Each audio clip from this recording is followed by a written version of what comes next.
Afternoon, everyone. We're going to wait for everybody to make their way into the virtual room. So we'll get started in just a minute.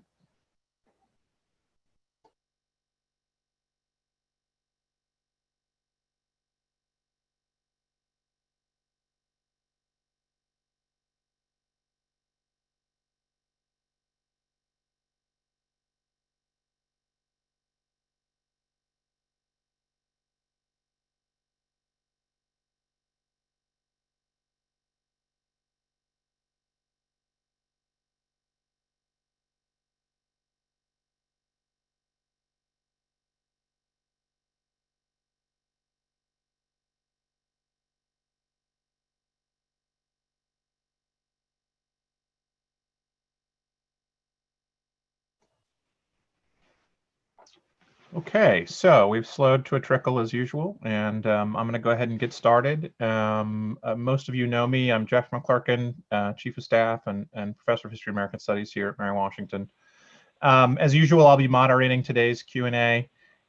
Just a note before we get started. Again, the reopening task force with all of its subgroups is getting close to submitting our reopening plan for review to the State Council for Higher Education. That should happen on Monday, and we will release that plan at the same time to students, faculty, staff, and parents. So our hope is to get feedback from Chev pretty quickly, but regardless, next week's faculty staff Q&A will be about the plan itself. So look forward to that, and let others know too that that's the plan. This afternoon's Q&A session, and we're hoping it can be an interactive one, is about culture and training. It's about our commitment to community in the pandemic.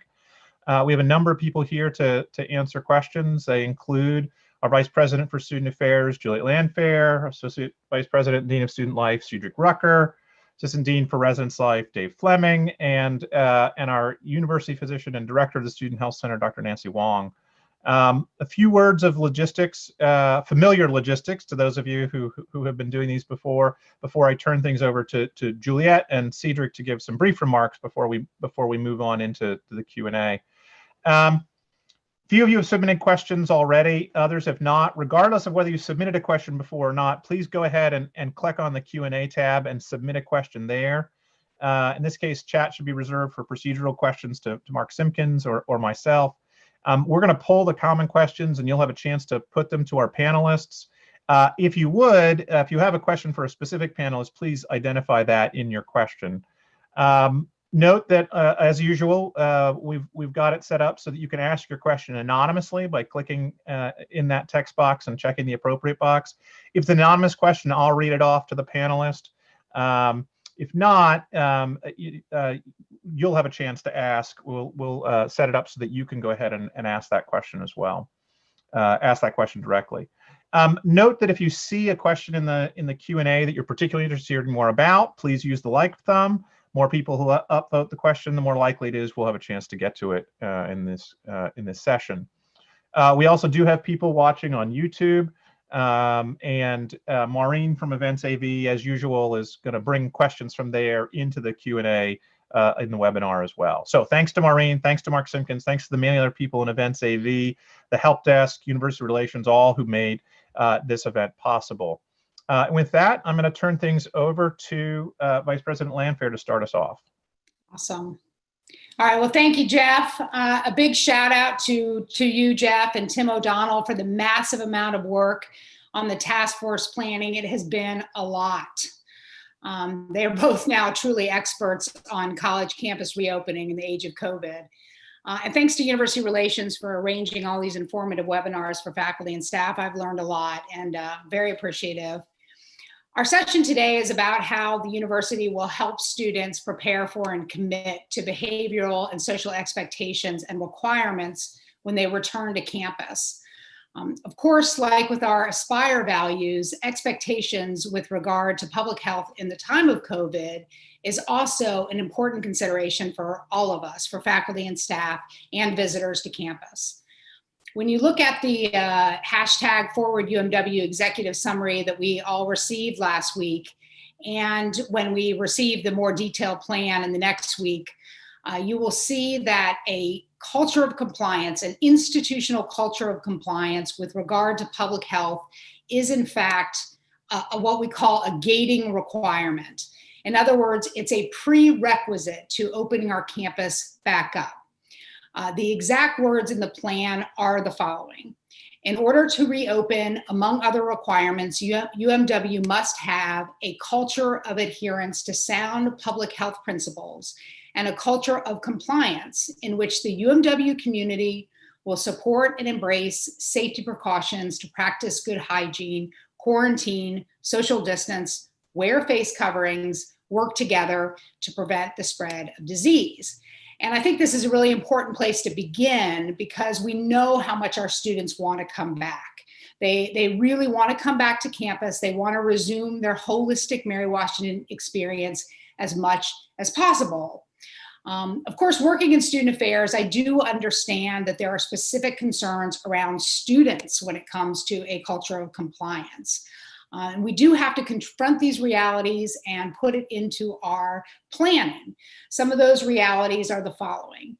Many of our students are what psychologists call emerging adults. They're young adults between the ages of 18 and 24.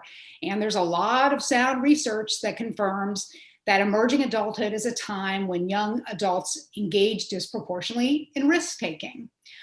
Or as the father of a current student said to me the other day, Dr. Landfair, I remember the dumb things I did in college. Emerging adulthood. Another reality around students and even some of our young staff here, that since the start of this pandemic, there's been a very strong narrative in the press and elsewhere that young people are not as affected by COVID. And this is something that I've talked with our university physician, Dr. Wong, who's on here today on our panel.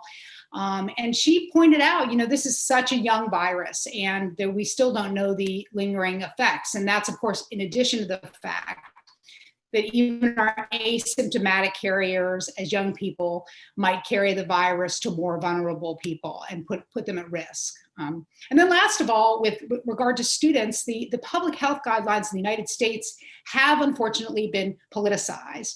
And if we were to open back up tomorrow, it would not be surprising if someone showed up to class, say, and refused to wear a mask, citing political reasons. So there's a real complexity here. So what do we do if a student or a group of students does not follow our public health guidelines? How can we work to encourage a culture of compliance for students, but for everybody as well at UMW? As Jeff said, we have a group of panelists here today to talk about our planning and react to questions. But we also really want to hear from you. You are, after all, you're staff and faculty, you're the experts as well in working with our students.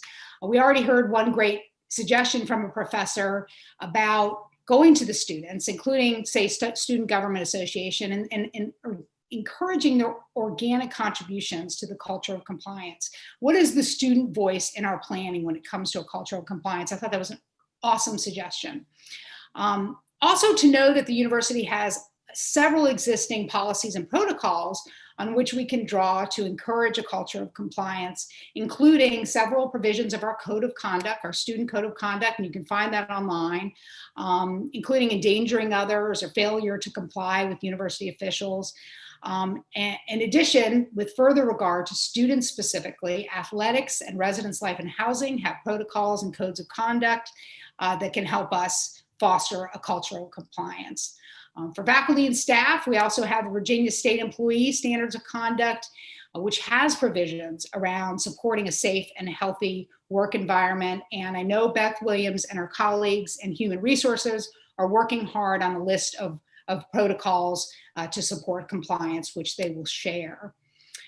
The question of students and behavioral and social expectations has become such a common question for the task force planning team that back in May, we actually asked the Dean of Student Life, Cedric Rucker, to head up a working group that would think about this question and the complexities around a culture of compliance. And he is going to speak next and share some of the work that they've been doing. Dean Rucker? Hello there. I really appreciate this opportunity to engage everyone. Thank you very much for that introduction of what we're doing, Dr. Landfair. I think it's really important for all members of the community to note that this is something that we take very, very seriously. The culture of compliance is something that not only worries me, I think the concerns that have been expressed in the broader media and across communities, that they're real. And we really want to make sure that here at Mary Washington, we're doing all that we can to create the conditions for everyone to be successful. That is, for faculty to be successful, for students to be successful, for staff to be successful across the institution. In that vein, we've been looking at every opportunity to engage all members of the community in these efforts to buy in to, again, this process of moving Mary Washington forward. One of the things that you will see over and over is this hashtag Forward UMW, which is focused on campus reopening. What we're looking at is doing what we can to educate members of the community for why these approaches are so important. In the Forward UMW framework, each member of the community will hear the same messaging over and over. I can't be redundant about this. We'll talk about monitoring, that is self-monitoring with reference to one's health, so that we have an awareness of what's going on and we can take protocols associated with individuals who may find themselves needing additional support. Masking, you'll hear about that over and over. You'll see messaging. Students will understand, faculty will understand, staff will understand that we all should be wearing masks when we're publicly engaged. Distancing is an important part of this, and maintaining distance in the variety of scenarios that are part of the Mary Washington experience, from classrooms to the dining hall, to even navigating campus walk, to entering and exiting buildings. That will be important.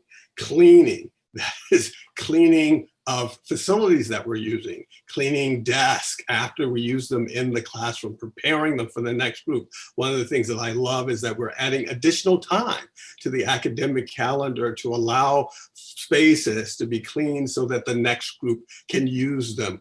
The operation of the institution is really important. The universal buy-in by all members of the community is the only way that we're going to be able to be successful as an institution. This is critically important. The committee has met since being appointed to come up with strategies for effectively communicating these strategies. What we're doing is developing various tools. There will be a training module for students, a training module for staff, and a training module for faculty, which will let everybody know what is expected as we seek to re-engage in person and even virtual communication here at Mary Washington. We will discuss all of these things that I talked about in terms of Forward UMW, but also focus on why our statement of community values is so important as a mechanism for, again, supporting these efforts. I talk about that universal buy-in. Mary Washington has values. The statement of community values is an important tool when you're talking about accountability, when you talk about responsibility. Those are the things, those are the elements which will help us to carry these efforts forward. So in terms of these training modules, individuals will hear about and begin to understand what their responsibilities are and how we're going to hold individuals accountable. If individuals do not wear masks, we are going to take a very active educational approach. We really want individuals to be aware.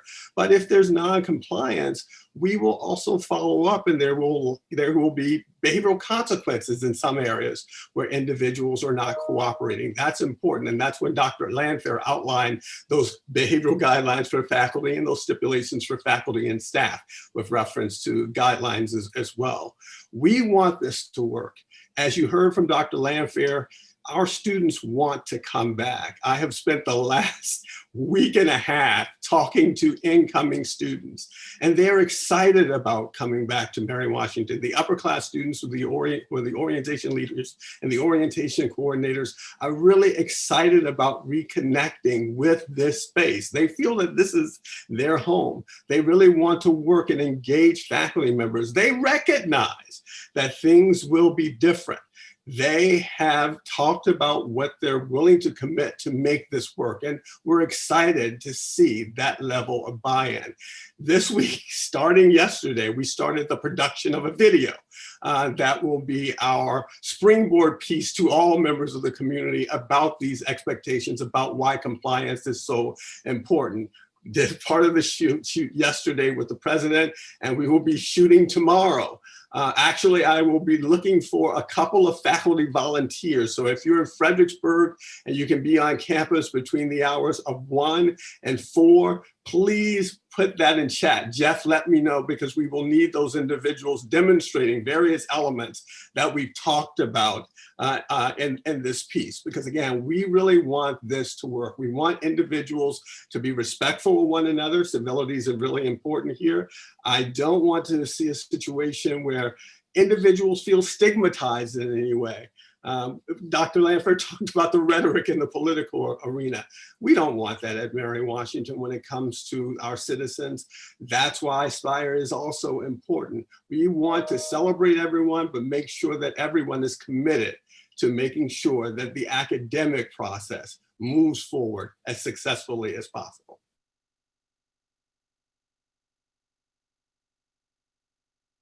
Dr. McClurkin. Thank you, Dean Rucker.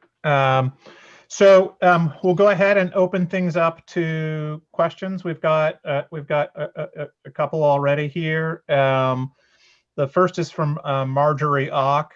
So Marjorie, if you'll go ahead and ask your question. I know it's there, but there are a few pieces to it. So if you want to ask it in pieces, you can do that. But go ahead. Okay, thank you, Jeff. Thank you, Jeff. Thank you, Cedric and Juliet.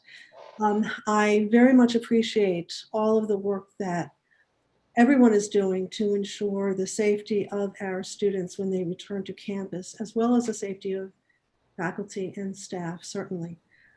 So I feel confident about what we are doing. I have absolutely no confidence in what's going on in town. And I think anyone who takes a walk anywhere in town will see that very few people are wearing masks.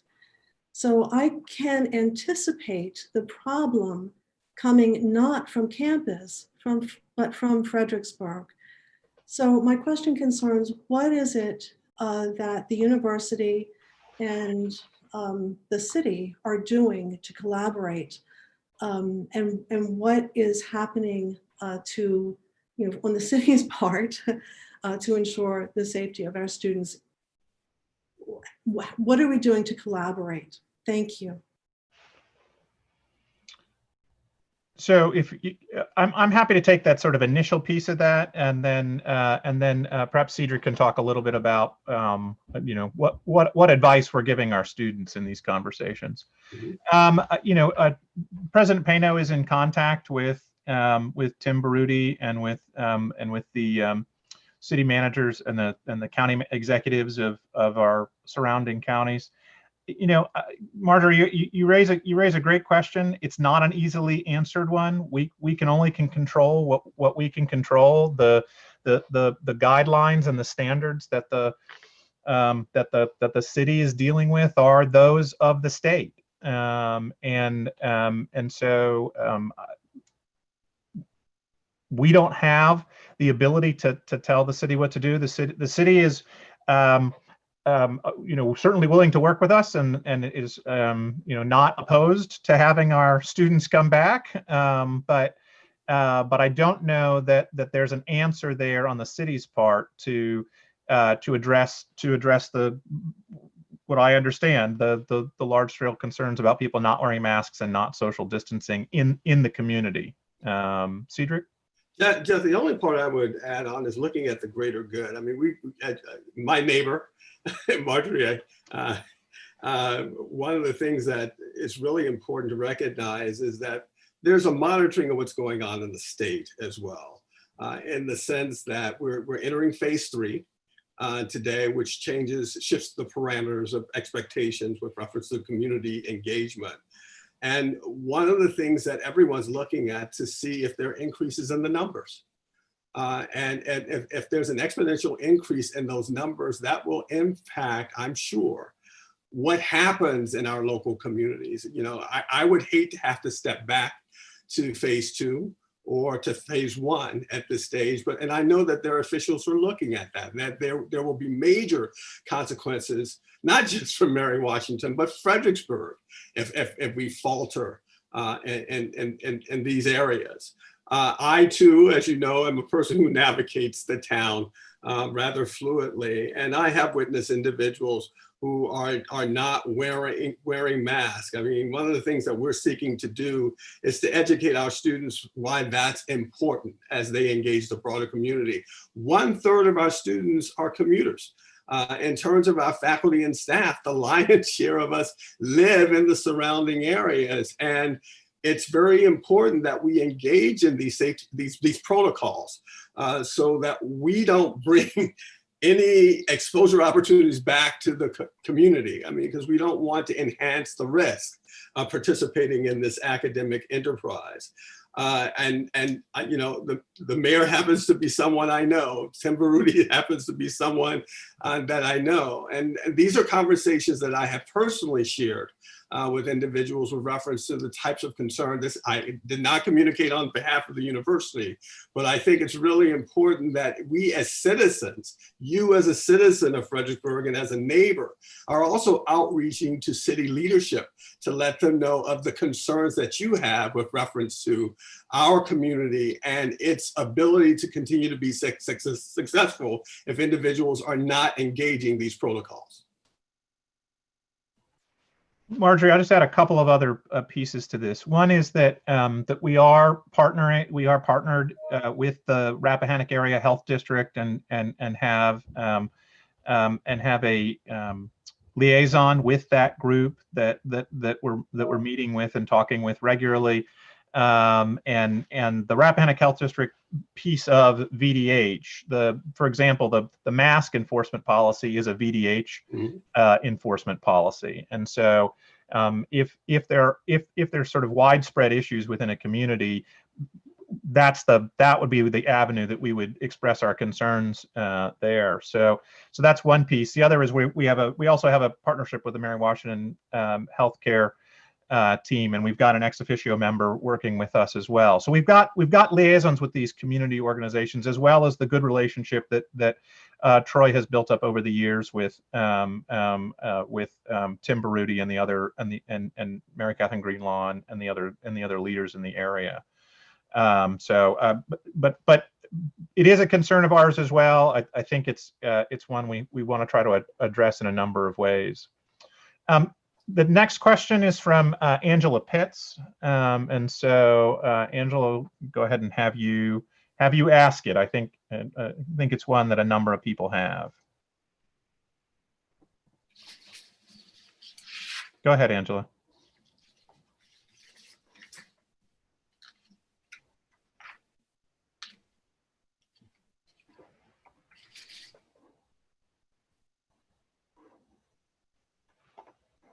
Okay. Well, I'll go ahead and ask. I'll go ahead and ask it. If you want to follow up, Angela, feel free to. Are there legal constraints around enforcing adherence and compliance for faculty, staff, the administration, and the institution? Legal constraints. Do you wish to answer that question, since I am the Dean of Student Life, Dr. McClurkin? Sure. Yes, there are legal constraints around enforcing adherence and compliance. I mean, this is a question that has come up in a variety of the statewide meetings that I've been participating in. You know, it's not a simple question. And the Attorney General's office has actually spent a fair amount of time working through these issues. You know, as Juliet mentioned, we have systems in place to address. We have systems in place to address people who are not following our internal guidance. But in terms of what we are able to do and not do, we're still trying to figure all of those pieces out. Our goal is to have a set of incredibly clear documentation for all members of the community so that we all understand what it is that we can and can't do. We don't want to get in a situation, though, where, for example, someone's calling campus police on someone in their class, or someone else who's not following the guidelines. We need to have all members of the community understand what the policies are, and as we get closer, we will. Our plan is to detail those and make those available to everyone as part of the training process, but also in terms of the resources that would be available.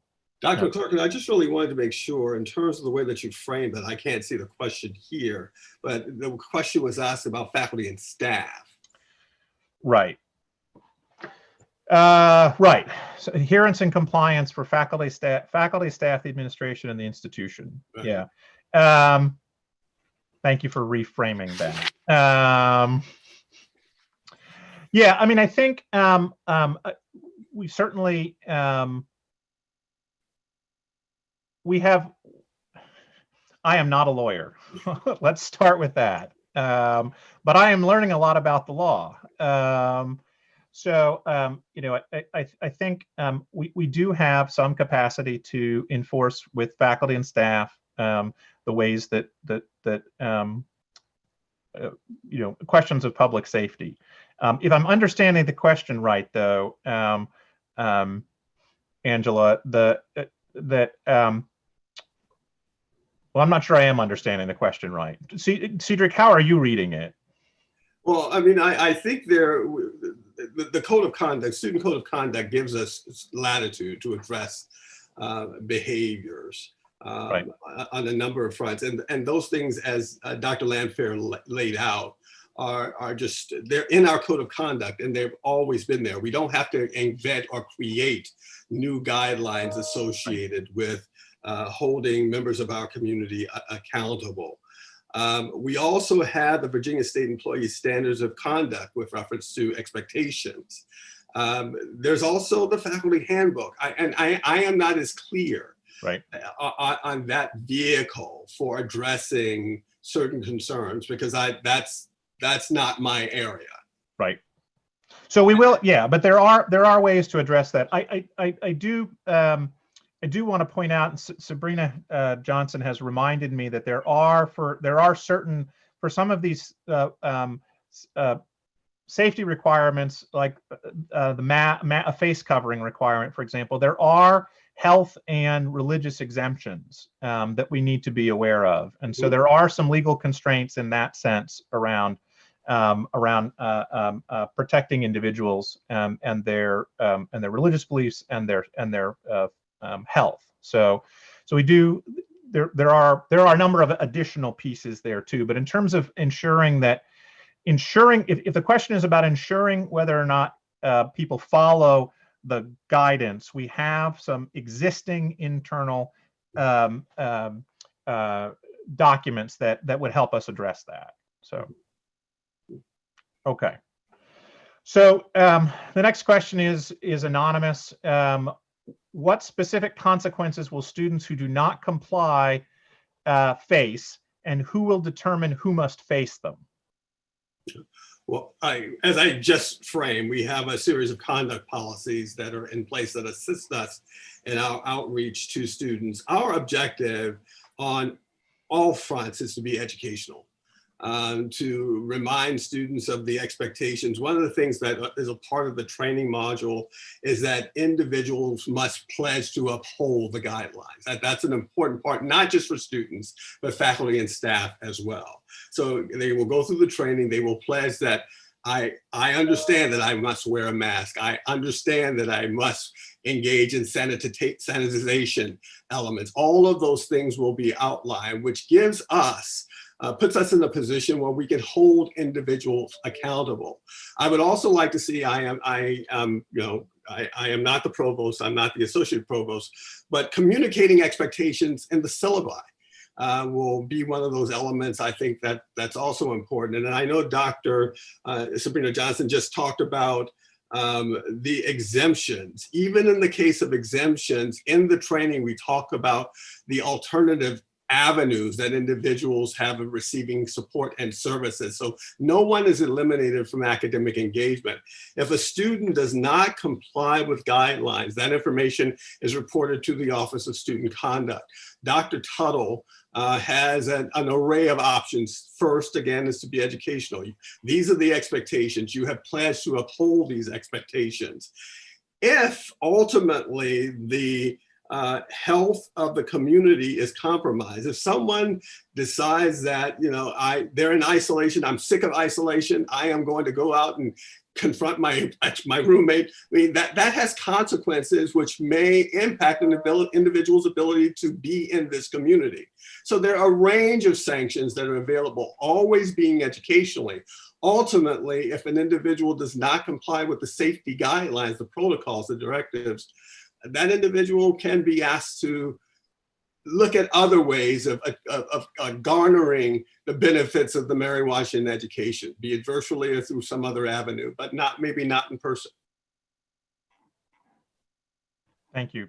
Thank you, Cedric. So I managed to scroll down and see that Angela's mic wasn't working. So that's the first thing. Sorry about that, Angela. And that she was asking about enforcement by faculty and staff. And there have been a few questions that really are, that get at this question. What is the role of faculty and staff in enforcing, in particular, mask policies, but also, I think more generally, the expectations that we're talking about here? That will also be a part of the training module for faculty, with reference to equipping faculty with approaches to help students understand what the expectations are. Again, I think put it in the syllabus that we're saying the MMDC is really important. Monitoring, masking, distancing, and cleaning are really important elements to have that information communicated up front. If a student comes to the classroom, the student does not have a mask, there will be places where masks are available, but again, referring students to those places. We do not want to put the community at risk. If the student does not comply, then the reporting mechanisms come into play. You can let the student know that, again, you will be contacting either the Dean of Student Life or the Conduct Office, filling out the Maxian report. We will follow up on those things. We are seeking to support the efforts of the faculty to maintain an environment that meets the, again, educational objectives of the institution. So you're not in this alone. Can I just say something real quick, Jeff? I think everything Cedric said.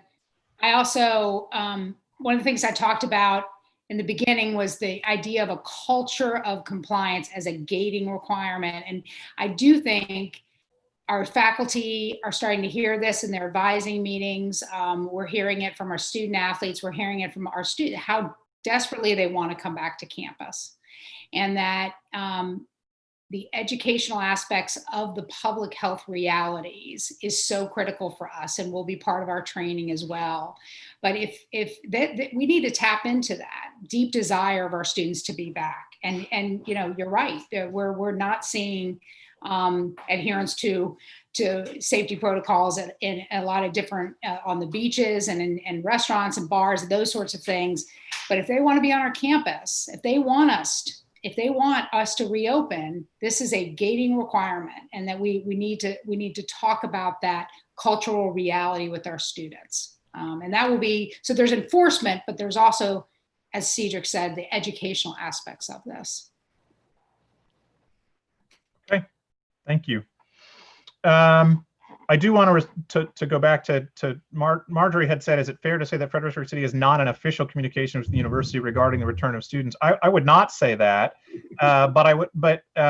because the president is in communication with Tim Baruti and the mayor, but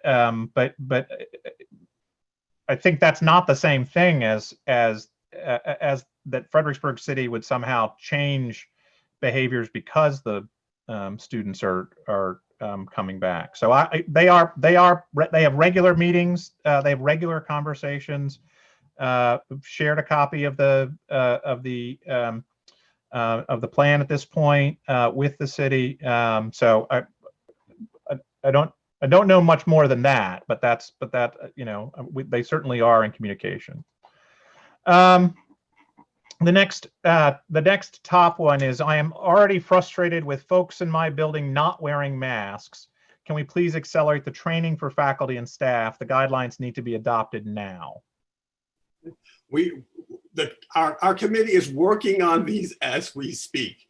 As a matter of fact, I just submitted another draft of the training module to members of the committee. We're looking to get these completed within the course of the next 2 weeks. And as Dr. McClurkin stated, you will be communicating with faculty, the community, and parents next Monday. Right. Hopefully this will be following that within a matter of days.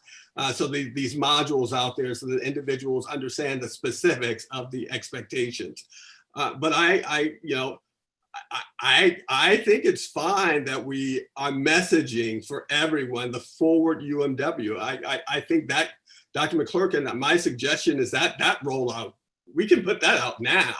Right. Again, and it is monitor, mass, distance, and clean. Monitor, mass, distance, and clean. Right. Right. And I think we can start going ahead and letting people know that is that is currently the policy, but getting those pieces of it out there. Agreed. So Tev, do you want to ask your question? Let's go ahead and. Yeah, hi, thank you. I am curious about who determines the health exemptions for wearing a mask. What are the contingency plans for students who are claiming they have such an exemption? And how will faculty and staff be made aware of who has these exemptions versus who just is choosing not to wear a mask so that we can protect the safety of our community? Thank you. Those are great questions. Yeah, go ahead, Cedric. Tab, as always, I thank you for your question, my friend. We're still talking about, again, how that process of reporting will take place. As a matter of fact, that's one of the elements in my notes for the training module that I just sent out. I mean, presently, student use a cross-section of offices to report various needs for institutional support, from the Office of Disability Resources to communicating with other offices. I have students who contact me directly. You and your capacity as director of the Tally Center are in communication with a cross-section of students. And I know students also sometimes seek out Dr. Wang if there is a medical reason associated with that.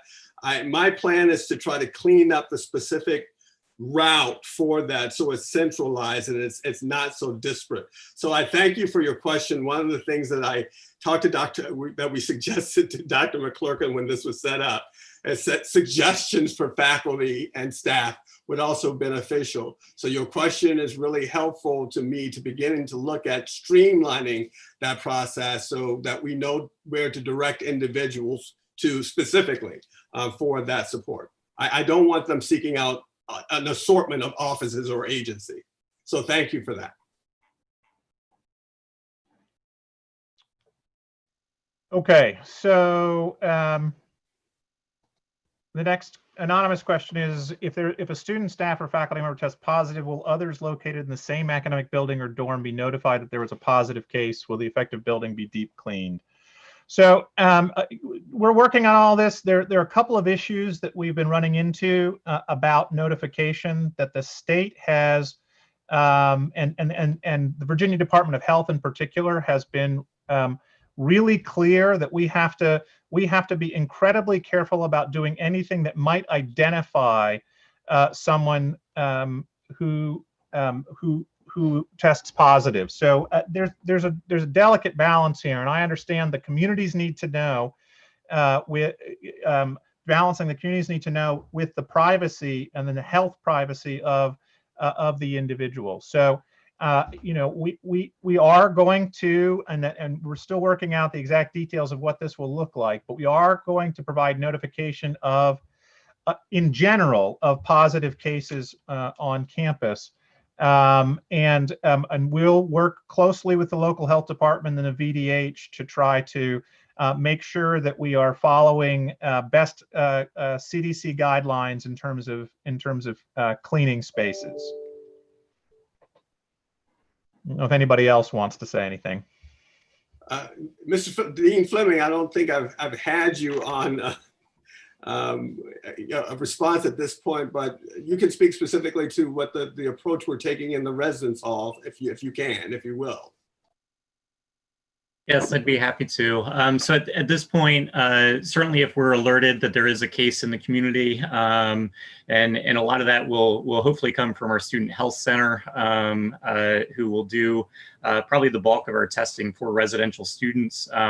We will be notified and be able to then put those students into isolation or quarantine based on whether or not they are actually sick or showing symptoms, or they've been a close contact of those individuals. And so we will work closely with Dr. Wong's office as well as VDH to really manage that to ensure that that students who are either infected or have been identified as a close contact are restricting their travel to places like classes and team practice and whatever it may be. Thank you, Dean Fleming.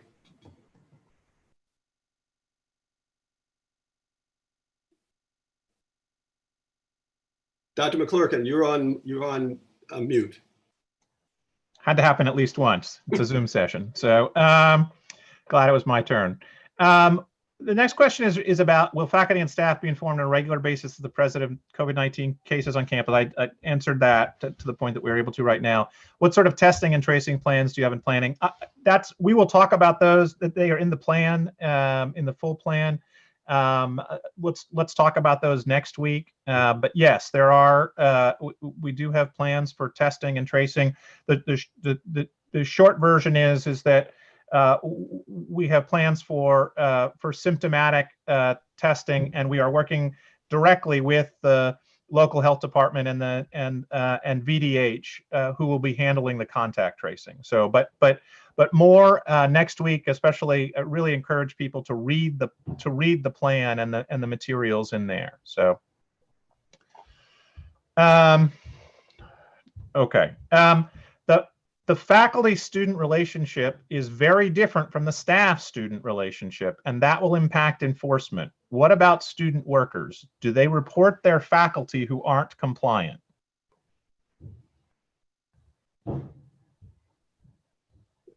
Anybody want to take that one? Is the question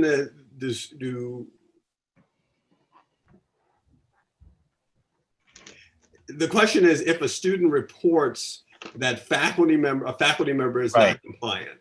Right. I mean, our protocol is, if a student has a concern or a complaint from a faculty member, they could voice that to any of us.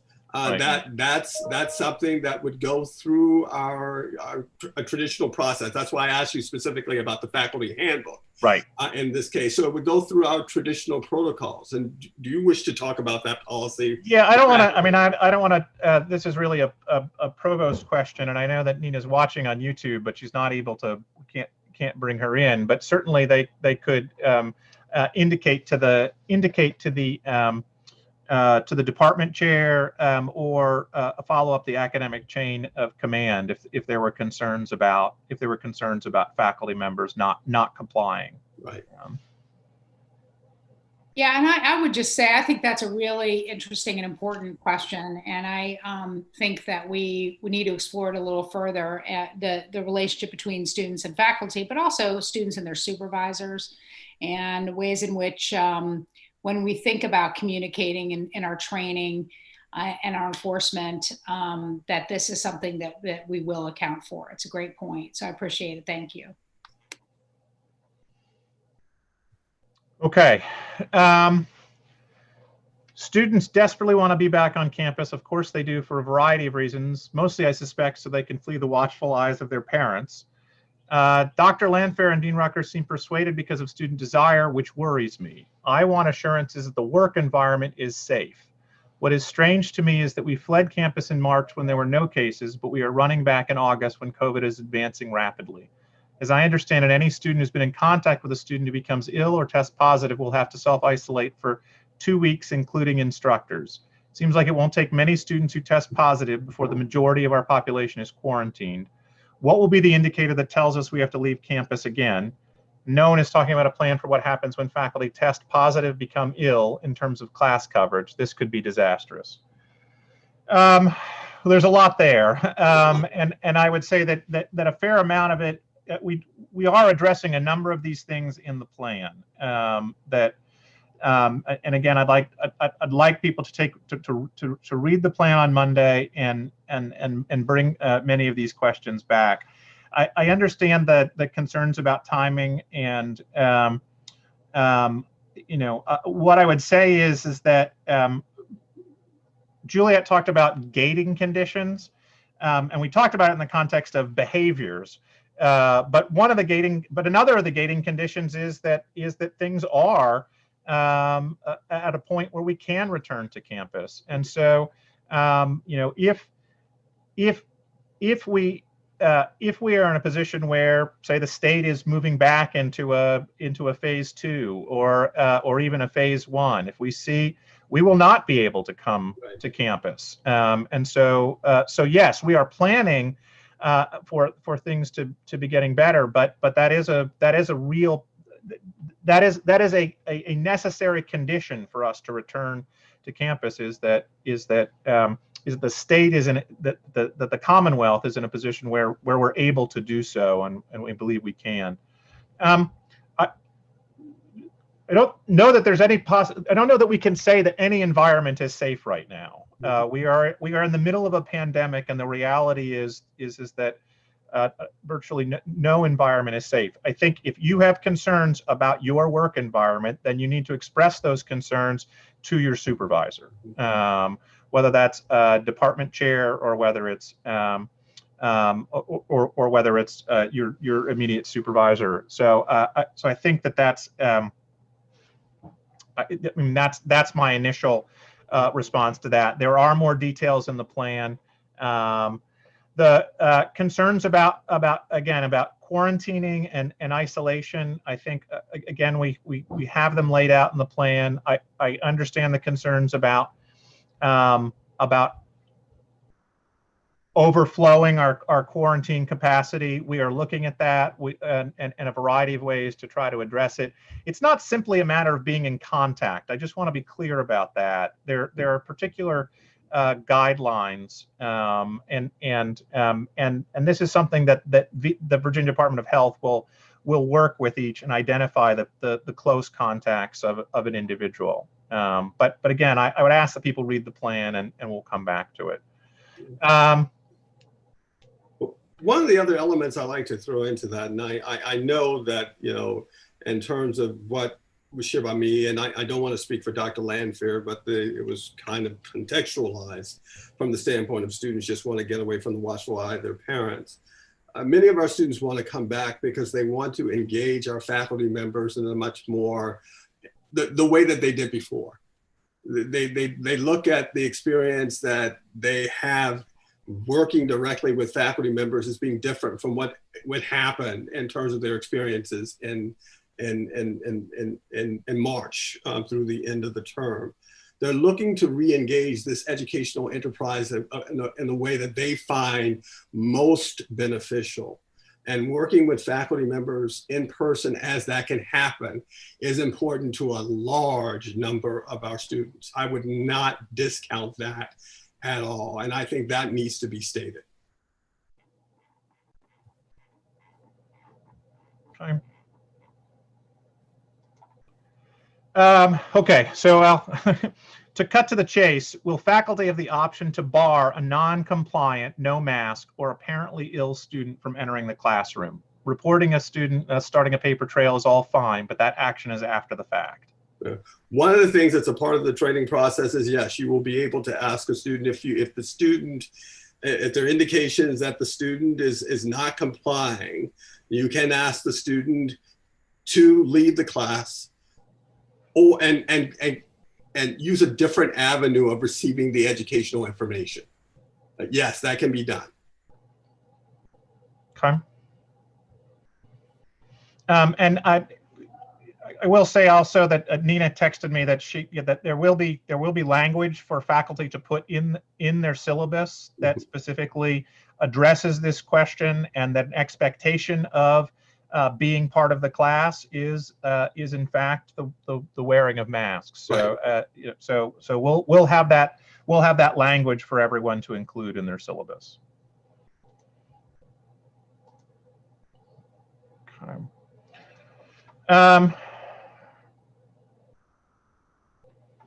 All right, so we're getting into questions that really are about the plan itself, and so I'm gonna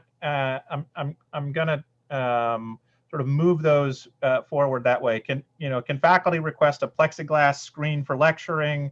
That is not currently our plan to do so. Partly because that's the part of the point of distancing in those classrooms is to separate things out enough. So that's not currently in our plans. I'll just leave it at that.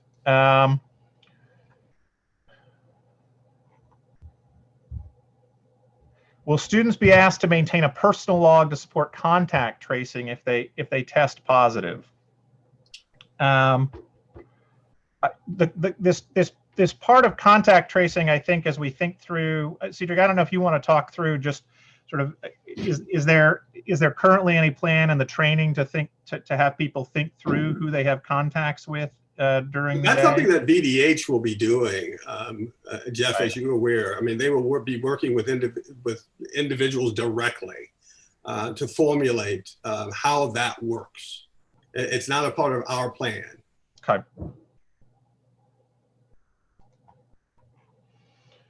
All right. So regarding, so we've talked about faculty. Regarding Angela's question, will faculty and staff themselves, especially those involved in student services, be expected to enforce mask wearing? We've answered this in a variety of ways. So I don't know if anyone else wants to say anything else about that. Okay. The question about enforcement is really about the power relationship. Faculty do not always respond to staff in a positive, respectful manner, especially when the staff person is in the position of correcting them. Well, I think that's why we, and Dr. Landfair, I think you were the suggestion that we look more specifically on what instructions are given or what information is given on how that process work is going to be important.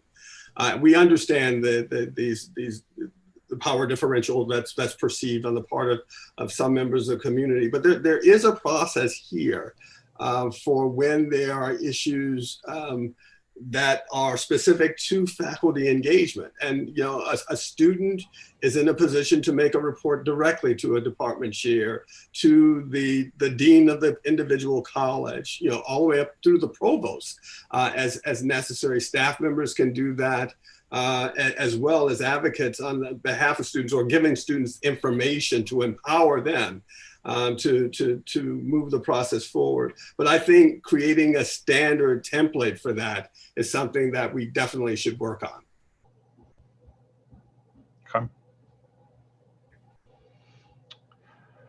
All right. Each time I've been in my building on campus, I've run into housekeepers and/or facility workers who are not wearing masks. I know this was mentioned several weeks ago in the Q&A with President Payno, but since then I've seen no change. How are we being sure everyone is adhering to wearing masks? It concerns me that people working on our buildings and cleaning them are not taking precautions.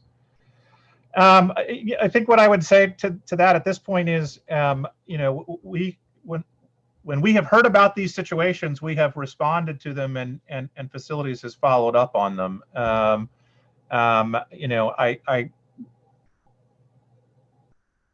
don't know that I have further information at this point. Again, I think we do really want to make clear to everyone that we are that this is the policy, wearing face coverings in public spaces is the policy, and we do need to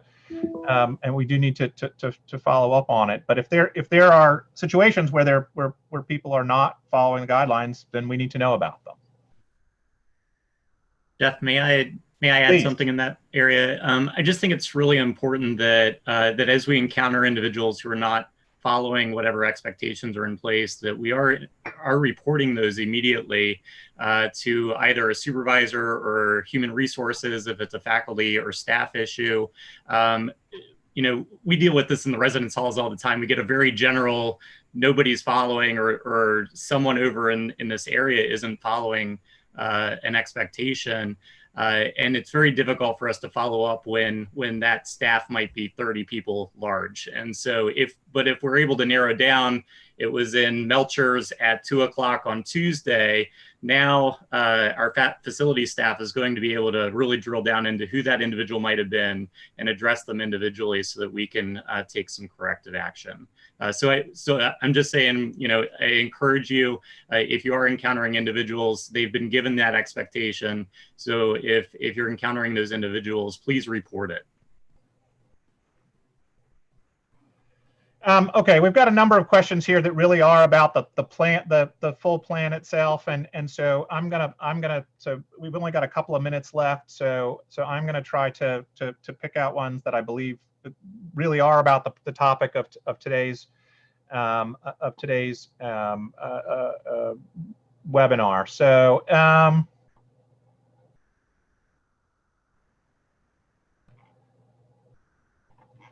okay. And it's going up and down fast. So